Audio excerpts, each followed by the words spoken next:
السلام علیکم معزز ناظرین، اگر آپ ہمارے چینل میں نئے ہیں تو ہمارے چینل کو سبسکرائب کر دیں تاکہ ہر نئی آنے والی ویڈیو کا نوٹیفیکیشن آپ کو ملتا رہے۔ حضرت ابو ہریرہ رضی اللہ تعالیٰ عنہ سے ہی روایت ہے کہ حضرت صلی اللہ علیہ وسلم نے فرمایا، جو شخص کسی بیمار کی بیمار پرسی کے لیے کرے یا صرف اللہ کے لیے اپنے بھائی کی زیارت کرے تو ایک پکارنے والا بلند آواز سے کہتا ہے کہ تجھے مبارک ہو اور تیرا چلنا خوشگوار ہو، تجھے جنت میں مقام ملے۔ دوسری حدیث یہ ہے کہ حضرت ابو موسیٰ اشعری رضی اللہ تعالیٰ عنہ سے روایت ہے کہ نبی کریم صلی اللہ علیہ وسلم نے فرمایا،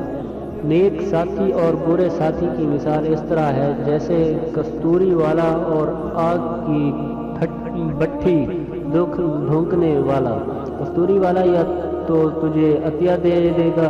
یا تو خود اس سے خرید لے گا یا پھر تو اس سے پاکیزہ خوشبو پا لے گا، اور بٹھی دھونکنے والا یا تو تیرے کپڑے جلا ڈالے گا یا تو اس سے بدبودار پائے گا یا تو تجھے برباد کر دے گا۔ ایک اور حدیث ہے کہ حضرت ابو ہریرہ رضی اللہ تعالیٰ عنہ سے روایت ہے کہ نبی اکرم صلی اللہ علیہ وسلم نے فرمایا، عورت سے 4 وجوہ کی بنیاد پر نکاح کیا جاتا ہے۔ نمبر 1 مال کی وجہ سے، نمبر 2 خاندانی حسب و نسب کی وجہ سے، نمبر 3 حسن و جمال کی وجہ سے، نمبر 4 اس کے دین کی بنا پر۔ بس تو دیندار عورت کو حاصل کر تیرے ہاتھ خاک آلود ہوں۔ مسلم میں اس روایت کا مطلب یہ کہ لوگ عام طور پر نکاح میں یہ 4 چیزیں پیش نظر رکھتے ہیں کہ تمہیں دیندار عورت سے نکاح کرنا چاہیے اور اس کی کوشش ہو اور اس کی رفاقت اختیار کرنے کی تمنا ہو۔